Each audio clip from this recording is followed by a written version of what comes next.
इतके दिवस सुरू असलेलं जरांगेंचं आंदोलन मुंबईच्या वेशीवर जाऊन मी वाशीत जाऊन मुख्यमंत्र्यांनी त्याची समाप्ती केली JR काढून.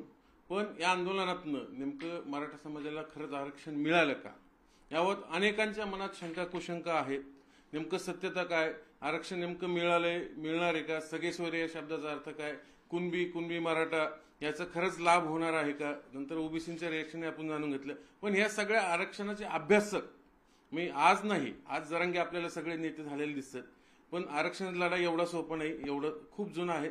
संभाजी ब्रिगेडचे प्रदेशाध्यक्ष प्रवीणदादा गायकवाड यांनी हा सुरू केलेला आहे. सुरुवातीला ज्यावेळेस कोणी आरक्षण हा शब्द काढला की कोणी बोलायचंही नाही, दादा मला आठवतंय, मी कमीपणा वाटायचं आरक्षण मागितलं. त्या काळात तुम्ही आरक्षणाचा लढा सुरू केला होता आणि आज ह्या टप्प्यावरून पोहोचल्या. खरंच आज काही हाती लागले समाजाचं? आज जो अध्यादेश महाराष्ट्र सरकारने काढलाय तो वाचल्यानंतर असं लक्षात आलं की ज्या मागण्या आंदोलनकर्त्यांकडून केल्या गेल्या होत्या त्याच्यावर त्यांनी सांगोपान विचार असा केलेला दिसतोय की बाबा हे आम्ही देऊ. त्याचा अध्यादेश काढला.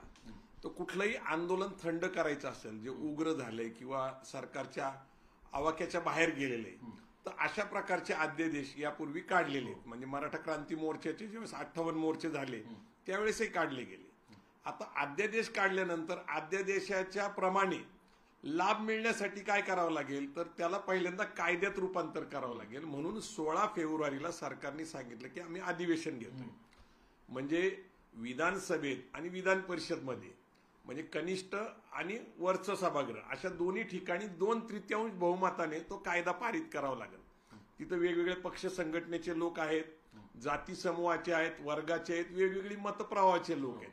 त्यामुळे 2/3 बहुमत संघटित करणं आणि तो कायदा करणं ही पहिल्यांदा कसोटी दिसते. कारण आज महाराष्ट्राच्या विधानसभेमध्ये शिवसेना 2 गटात विभागलेली आहे, राष्ट्रवादी विभागलेली आहे, बीजेपी एक पक्ष आहे, काँग्रेस एक पक्ष आहे आणि अन्य. तर 2/3 बहुमत करणं मला अवघड दिसतं कायदा बनवताना. त्यातनंही कायदा झाला, सगळ्यांनी संमती दिली तर हा कायदा आपली जी लोकशाही आहे तिथं लोकप्रिय निर्णय घेतले जातात कारण मायबाप सरकार आहे. आणि मग तो कायद्याच्या कसोटीवर टिकतोय का म्हणजे हायकोर्टात आणि सुप्रीम कोर्टात टिकतो का ते पाहावं लागेल. जुना आपण जर कायद्याचा अभ्यास केला तर मी आपल्याला सांगतो की खुल्या वर्गामध्ये आणि मागासवर्गीय वर्गामध्ये विवाह झालेले आहेत. म्हणजे उदाहरण द्यायचं म्हटलं तर कैलासवासी विमल मुंदडा या शब्दातनच आपल्याला कळतं की उच्चवर्णीय खुल्या वर्गातील जैन समाजाच्या व्यक्तीवर त्यांचं लग्न झालं. पण ते आरक्षित वर्गातनं आमदार होत्या केज मतदारसंघातनं. त्याच्यानंतर त्यांच्या मुलांनी त्याच मतदारसंघामधून मागणी केली परंतु ती त्याला मिळाली नाही कारण वडील हे खुल्या वर्गातले होते. आणि म्हणजे याचा अर्थ आहे की कुठलाही स्त्री पुरुष खुल्या वर्गातली असेल तर त्याचं स्टेटस तसंच राहतं आणि मागासलेल्या वर्गातलं असेल तर ते तसंच राहतं. म्हणजे याचा अर्थ आहे की मराठा समाजाला सरसकट कुणबी म्हणून आरक्षण मिळणं अडचणीचं ठरतं. कारण मराठा समाज हा जात म्हणून पहिल्यांदा खत्री आयोगाकडे अपियर झाला, त्याच्यानंतर बापट आयोगाकडे झाला आणि सगळी निर्णय प्रक्रिया ही मारुती गायकवाड पर्यंत चालू राहिली. आणि मारुती गायकवाडांनी अंतिमतः मान्य केलं मागासलेपणा, परंतु सुप्रीम कोर्टाने अमान्य केलं. कारण पहिले केंद्रीय स्तरावर 2 आयोग झाले होते. एक काका कालेलकर आयोग 1955 आणि BP मंडल 1980. त्या दोन्हीही आयोगामध्ये मराठा जातीचा समावेश नव्हता. हा प्रश्न त्यांनी उपस्थित केला की बाबा ते त्यावेळेस मंडल आयोगाच्या प्रगत जातीच्या यादीमध्ये मराठा समाजाचा क्रमांक 2रा होता. बरोबर नाही, खरं नाही. मंडल कमिशन आणि खत्री कालेलकर आयोगामध्ये मराठा समाजाचा समावेश नव्हता. खत्री आयोग प्रगत जातीमध्ये म्हणतो मी. नाही, हा प्रगत जातीमध्ये होता. प्रगत जातीमध्ये होता म्हणजे पुढारलेल्या जातीमध्ये होता. कारण तशात म्हणजे कसं आहे मंडल कमिशन, खत्री आयोग, आपलं कालेलकर आयोग याच्यामध्ये आपल्याला स्पष्ट दिसतं की ओबीसीच्या जाती आहेत पहिल्यांदा 2399 आणि नंतर 3743 एवढ्या जाती होत्या. पण त्याच्यात मराठा समाजाचा समावेश नव्हता. म्हणजे तो खुल्या वर्गात होता, प्रगत वर्गामध्ये होता. बरोबर आहे. पण आता 2004 साली आपल्याला माहिती तत्कालीन मुख्यमंत्री सुशीलकुमार शिंदे यांनी एक JR काढला. आता जसा JR निघाला त्याच्यामध्ये सांगितले की कुणबी या जातीचाही ओबीसी वर्गात समावेश करा. आणि तेव्हापासून कुणबींना हे ओबीसी प्रवर्गात समावेश करून कुणबी दाखले मिळू लागले. नंतर त्याचा राजकीय वापर झाला, आपण सगळ्यांनी पाहिला. पण आता त्याच म्हणजे कुणबी म्हणजे शेती करणारा म्हणून मग सगळे मराठे कुणबी या असा दावा करत जरांगेंनी मागणी केली सरसकट आरक्षण द्या. हे पॉसिबल आहे का? नाही, मला काही गोष्टी नमूद करणं गरजेचं आहे की कुणबी ही जात पहिला जो आयोग आहे तो काका कालेलकर आयोग त्याच्यामध्ये होती, नंतर मंडल कमिशन मध्ये पण होती. पण आपण जे म्हणताय की सुशील कुमार शिंदेंनी जो GR काढला ज्याला खत्री आयोगाचा आधार आहे तो 1 जून 2004चा, ती 83वी जात कुणबी, याच्यामध्ये पोट जात म्हणून मराठा कुणबी मराठा लेवा पाटीलचा समावेश केला. आता नेमकं काय झालंय की खत्री आयोगाने एक निरीक्षण नोंदवून ठेवलं की सरसकटचीच मागणी होती खरे मराठा सेवा संघ मराठा महासंघ, परंतु त्यांनी सांगितलं की सरसकट समावेश करणं हे अन्य ज्या जाती आहेत ओबीसीतल्या छोट्या छोट्या त्याच्यावर अन्याय होईल, त्यामुळे सरसकटला खत्री आयोगाने मान्यता दिली नाही. मराठा कुणबी याचा अर्थ काय किंवा कुणबी मराठा याचा अर्थ काय की 1967 पूर्वी तुमचे आजोबा पंजोबा यांच्या नोंदी जर कुणबी असतील आणि तशा प्रकारची वंशावळ जर तुम्ही आणली आणि नंतर 4 नातेवाईक हे तुमचे सगळे सोयरे जे म्हणतो आपण ते तुमच्या आईकडचे असतील वडिलांकडचे असतील यांच्याशी जर तुम्ही नातं जोडू शकला तर तुम्हाला व्हॅलिडिटी सर्टिफिकेट मिळतं. तर हे पूर्वीपासूनच होतं, परंतु जी मागणी आता होती सगळे सोयरे किंवा सरसकटची ही अमान्य करण्यासारखीच होती. पण सरकारने आता अध्यादेश काढलेला आहे. मला याच्यात सरळ सरळ दिसतं की कायदा बनवताना अडचणीत आहे आणि सुप्रीम कोर्टात ज्यावेळेस जाईल ते टिकणं सुद्धा मला अवघड वाटतं. म्हणजेच आज शासनाने म्हणजे जरांगेंची मागणी होती की सगळे सोयरे शब्दाचा उल्लेख त्यात समावेश असावा त्या GR मध्ये, तो मुख्यमंत्र्यांनी केला. समजा तो पुढच्या कायद्याच्या कसोटीवर टिकणार आहे की नाही? नाही, सगळ्यात महत्वाचं काय आहे की ऍडव्होकेट उज्ज्वल निकम यांनी अत्यंत स्पष्ट सांगितलं की सगळे सोयरे हा शब्द कायद्यात बसत नाही. सगळे सोयरे म्हणजे कोण हे ठरवावं लागेल. आता सगळे सोयरेचे आपल्याकडे बोली भाषेमध्ये असा अर्थ लावता जातो की सगळे म्हणजे काय की वडिलाकडचे नातेवाईक आणि सोयरे म्हणजे आईशी नातेवाईक असलेले, म्हणजे दोन्हीकडच्या नातेवाईकांना. म्हणजे नेमकं इथं काय की मराठा कुणबी विवाह अनेक झालेले दिसतात, कारण आदरणीय पुरुषोत्तम खेडेकर साहेब हे मराठा सेवा संघाचे अध्यक्ष पण ते कुणबी आहेत आणि त्यांच्या पत्नी रेखाताई खेडेकर या मराठा आहेत आणि यांचा विवाह झाला असल्यामुळं त्यांना लाभ मिळतो. परंतु खेडेकर साहेब कुणबी असल्यामुळे त्यांच्या मुलांना सौरभला थोडक्यात कुणबी सर्टिफिकेट मिळत नाही, सौरभला कुणबी सर्टिफिकेट मिळालंय, स्नेहाला मिळालंय, स्वप्नीलला मिळालंय, म्हणजे खेडेकर साहेबांच्या मुलांना मिळाले. कारण आई ही मराठा खुल्या वर्गात नाही ती, पण आईचे नातेवाईक म्हणजे ते जे आहेत खेडेकर साहेबांचे मेवणे किंवा सौरभ खेडेकरांचे मामा यांना नाही मिळालेले. हीच मूळ समस्या आहे. आपण पितृसत्ताक पद्धतीमध्ये वावरतो, म्हणजे वडिलाकडून आपल्याला जात येते, वंश येतो, DNA येतो.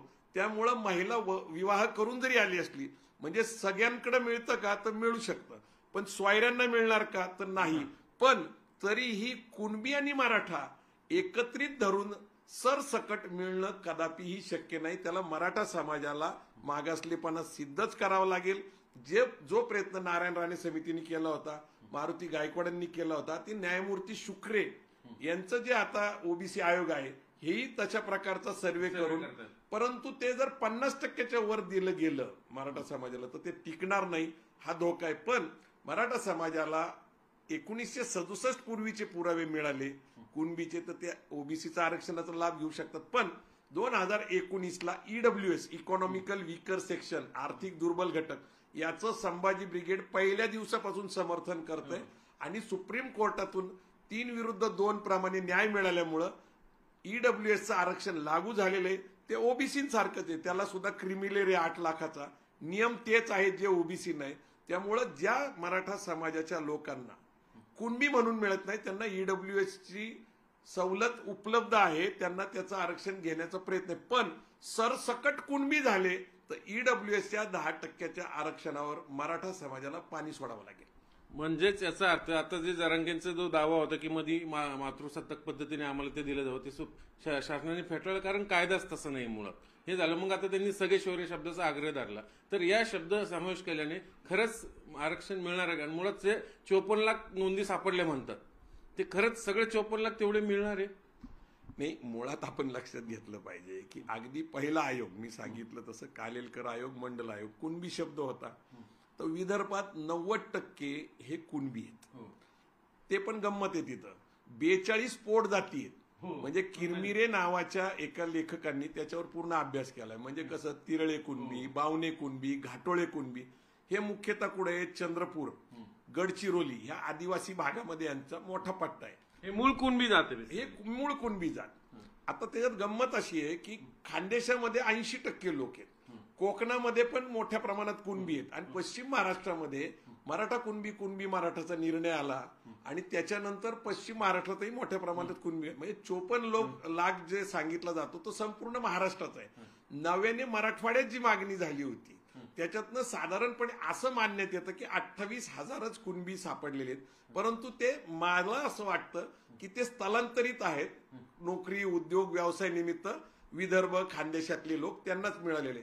तर तो जो विषय आहे मराठा कुणबी मराठाचा त्याच्यातलं काही स्पष्टीकरण देणं गरजेचं आहे. कारण मराठा हा शब्द समूहवाचक आहे म्हणून राष्ट्रगीतात येतो.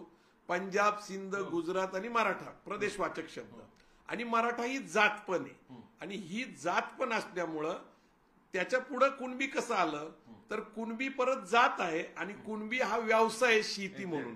जसं कुंभार आहे, जसं लोहार आहे, जसं शिंपी आहे, जसं परीट आहे, सुतार आहे, तसंच कुणबी ही बाराबलुतेतली एक जात आहे. तर मराठा समाजाचे लोक शेती करायचे त्याच्यामुळं बऱ्याच लोकांच्या पुढे कुणबी सुद्धा नोंदी झाल्या. आता त्या ब्रिटिश काळामध्ये आरक्षण काही नजरेसमोर नव्हतं. 1881 ते 1931 त्या काळामध्ये 5 वेळा जातीय जनगणना झालेली आहे सगळ्यांचीच, जी की आज एससी आणि एसटीची होतीच कारण त्यांना आरक्षण मिळते घटनात्मक. पण आता लक्षात घेतलं पाहिजे की कुणबी जात आणि व्यवसाय, मराठा समूह आणि जात असा हा सगळा गोंधळ आहे. त्यामुळे सरसकट सिद्ध करणं खूप अडचणीचं आहे. फक्त नशीबवान तेच लोक आहे की ज्यांची जात मराठा राहिली आणि व्यवसाय कुणबी लागला त्यांना मराठा कुणबीचा लाभ मिळतो. मग आता जे निव्वळ मराठे आहेत त्यांना हे नवीन JR मुळे खरंच आरक्षण मिळणार आहे?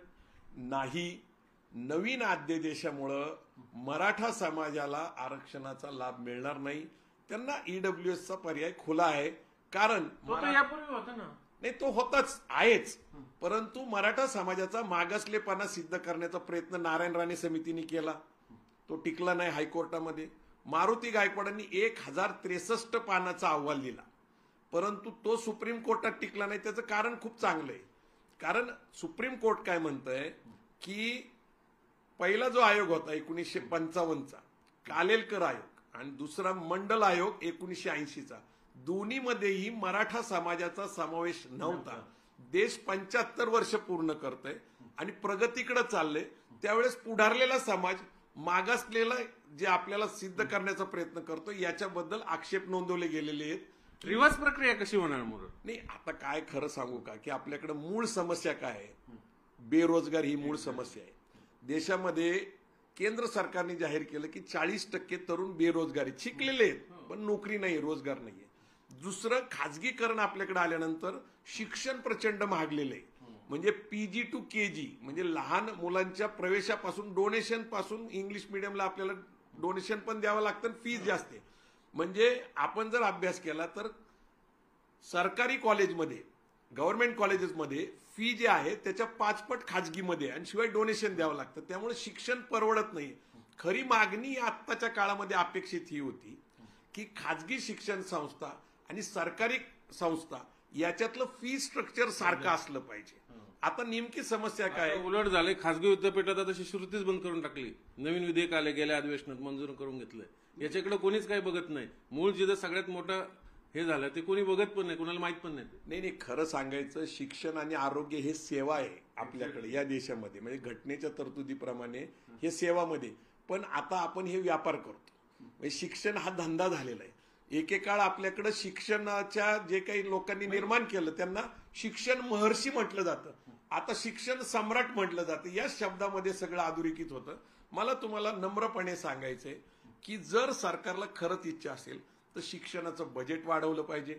खाजगी ज्या कॉलेजेस आहेत त्यातले 80% कॉलेजेस विकायला आहेत कारण ते परवडत नाही, कारण 60% इनटेक आहे. फीचं स्ट्रक्चर 5 पट जास्त आहे, त्यामुळं मुलं तिथं कॉलेजला येत नाही. म्हणजे 40% जागा मोकळ्या. हा प्रश्न थोडं नंतर घेऊ. आज मुद्दा आरक्षणाचा आहे.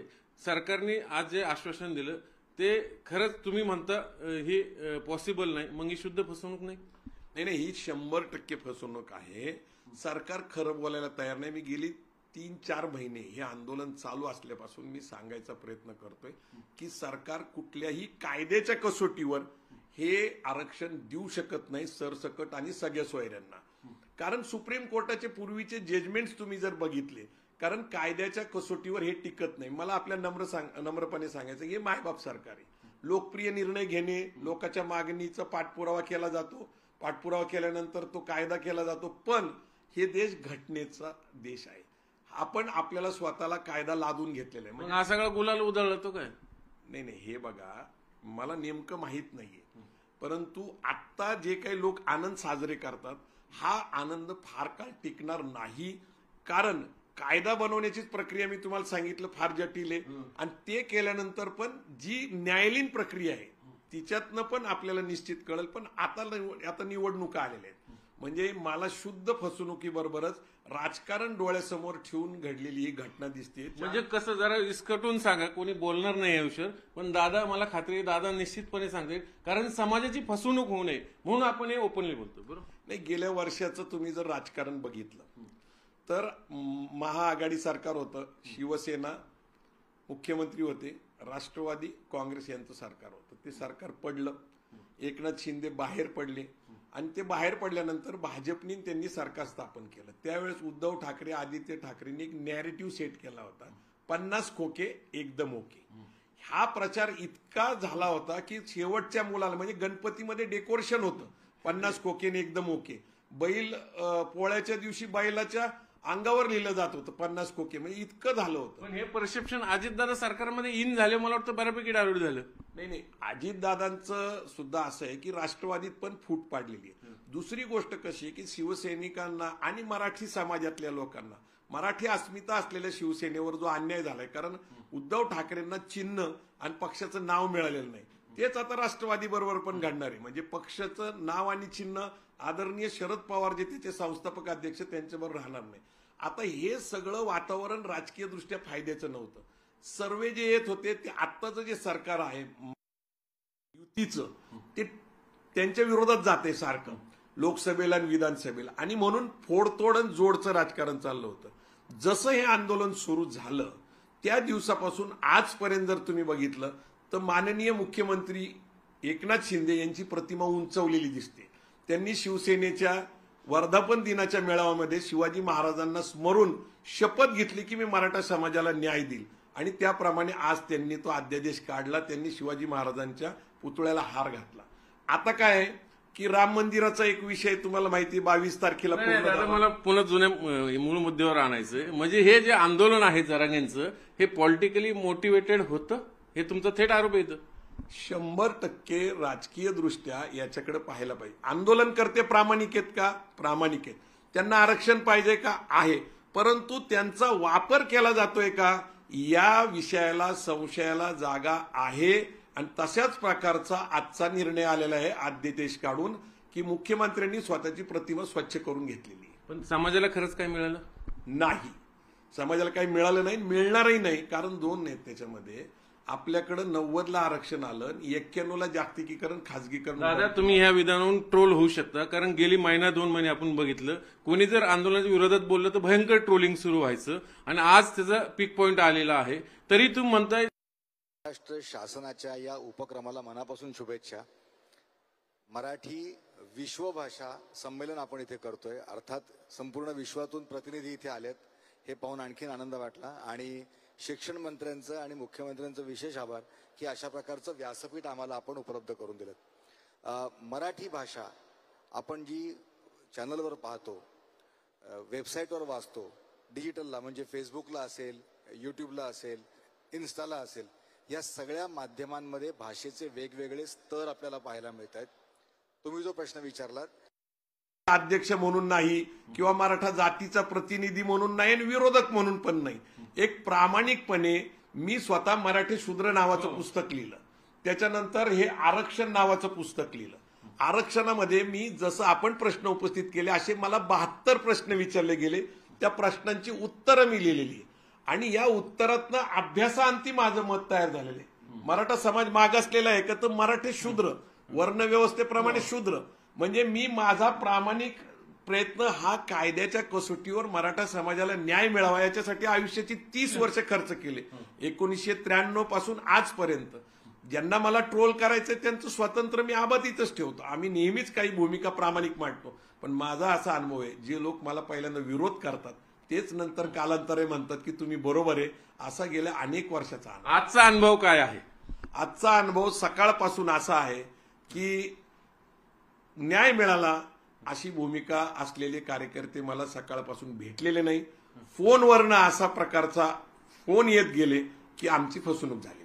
म्हणजे दादा, तुम्ही याचा अर्थ एका अर्थाने धाडसाचं विधान करताय. भले ते वास्तवात असेल, पण सध्याचे आंदोलन भावनिक पातळीवर गेलेले आपल्याला माहिती आहे. तिथे भावनिक पातळीवर गेले थोडं सारासार विचारायची थोडं अडचण होते, पण तुम्ही ते मांडताय. जरा पुन्हा एकदा सर्वांसाठी समजून सांगा, खरंच काही मिळालं आहे का?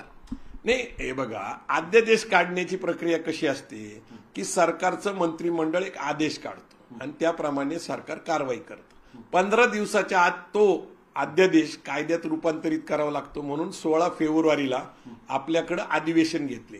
अधिवेशनामध्ये 2/3 बहुमताने महायुती जर संख्याबळ जोर ते होणार, समजा करून घेणार, कारण सरकारकडे संख्याबळ आहे. पण पुढे कायद्याच्या कसोटीवर म्हणतो मी. नाही, मी आपल्याला आदरणीय कैलासवासी विमल मुंदडांचं उदाहरण का दिलं की त्यांना आरक्षण मिळत होतं, त्या मागासवर्गीय होते, पण त्यांना जो जन्माला मूल आलेले आहे त्याला वडिलाची जात लागली होती. म्हणजे सरसकटचं नाही होत. आणि हायकोर्ट, सुप्रीम कोर्टामध्ये कायद्याच्या कसोटीवर टिकणार नाही. मी तुम्हाला सांगू का, पूर्वीचे आयोग आणि एक लक्षात घ्या की मराठा कुणबी म्हणून अनेक लोकांनी ज्यावेळेस काढले, म्हणजे पुण्यामध्ये 12 नगरसेवक यांनी कुणबी सर्टिफिकेट काढलं होतं. त्याच्यापैकी एक पुण्याचे महापौर सुद्धा झाले. तर हे पूर्ण प्रक्रियेमध्ये मी त्याचा साक्षीदार आहे. पूर्ण न्यायालयीन प्रक्रिया झालेली आहे. हायकोर्टापर्यंत आम्ही गेलो. त्यांचं कुणबी प्रमाणपत्र रद्द व्हावं म्हणून ओबीसी वर्गातल्या अनेक लोकांनी प्रयत्न केला, कारण ओबीसींवर अन्याय होतो, कारण त्यांच्या प्रतिनिधीवर घालव. म्हणून अशा न्यायालयीन प्रक्रियेमध्ये मी सुप्रीम कोर्टापर्यंत गेलेलो आहे, अभ्यास केलेला आहे.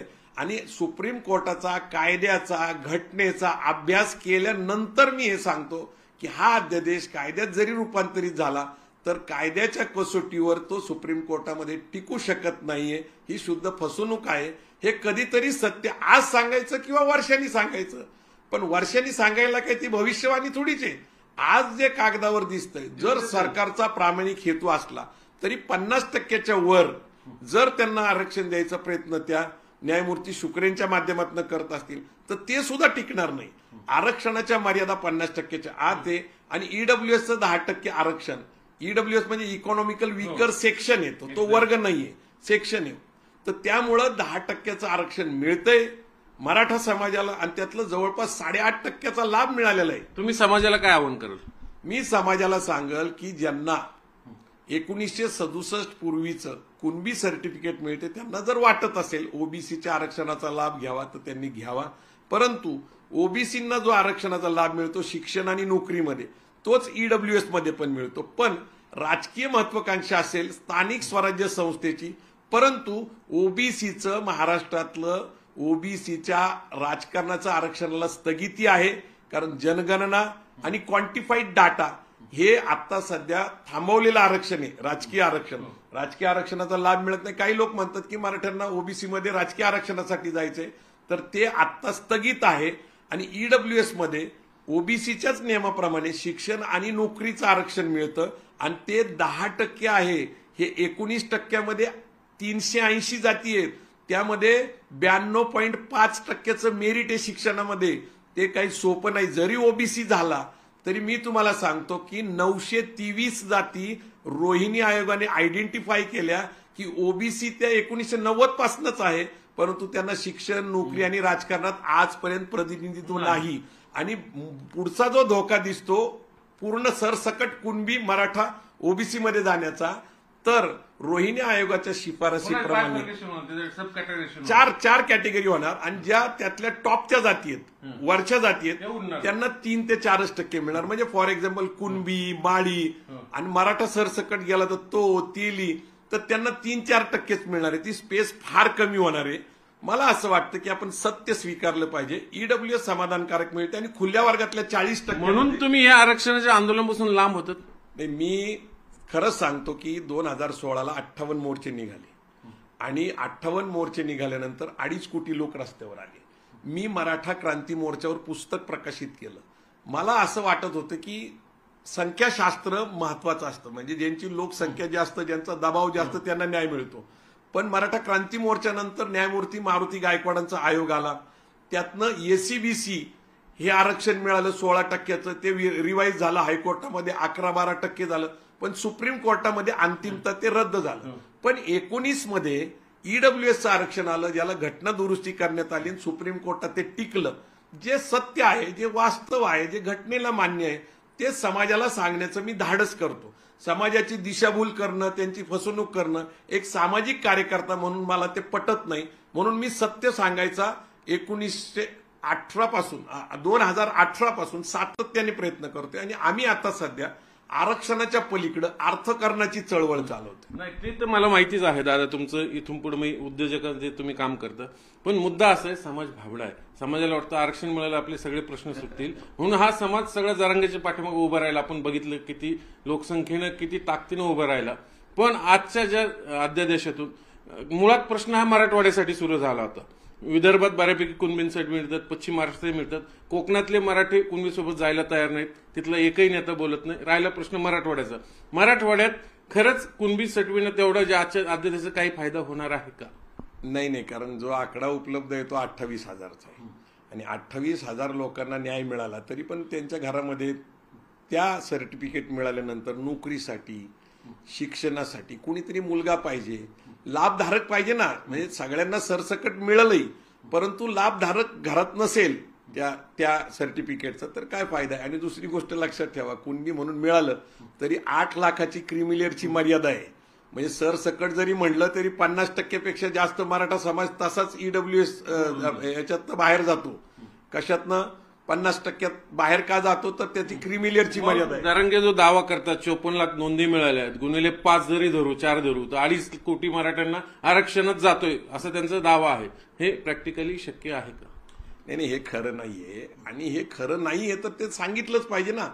कारण मराठा आणि कुणबी या एक आहेत का? मग या सगळ्या आंदोलनादरम्यान मला हाच प्रश्न विचारायचा तुमच्यासारख्या समाज धुरीणांना, कुणी समोर येऊन बोलत नव्हतं का? ट्रोलिंगची भीती होती? एकही मोठा अभ्यासून येता पुढे आला नाही, कारण शेवटी आंदोलन भावनिक पातळीवर गेलं का मग पुढचं बोलायची सोयच राहत नाही.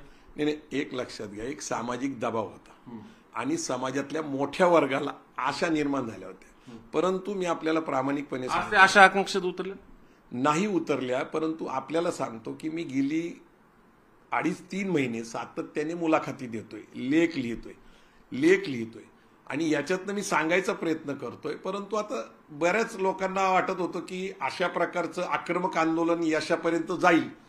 निश्चितच आपण हे म्हणतो की अध्यादेश निघालेला आहे, पण ती पुढची जी प्रक्रिया आहे ना, ती मला अवघड आणि जटिल दिसते. मग ह्या आंदोलनात मिळालं का? मला खरंच सांगता येत नाही, कारण जे मिळतंय ते आधीपासूनच मिळतंय. 1967 पूर्वीचं कुणबी कुणबी मराठा, आणि दुसरं जे महत्वाचं आहे ते ईडब्ल्यूएसचं आरक्षण. नव्याने काय परत काय मिळू शकतं? सगळे सोयरे या शब्दाचा जास्त आग्रह होता त्यांचा, तो इन्क्लूड झालाय, त्यांनी काहीतरी मिळेल ना. नाही, सगळे सोयरे हा कायद्याच्या कसोटीवर शब्द तपासायला लागतोय असं ऍडव्होकेट उज्ज्वल निकम म्हणतात. म्हणजे कायद्यात हा शब्दच बसत नाहीये. नातेवाईक म्हणू शकतो हा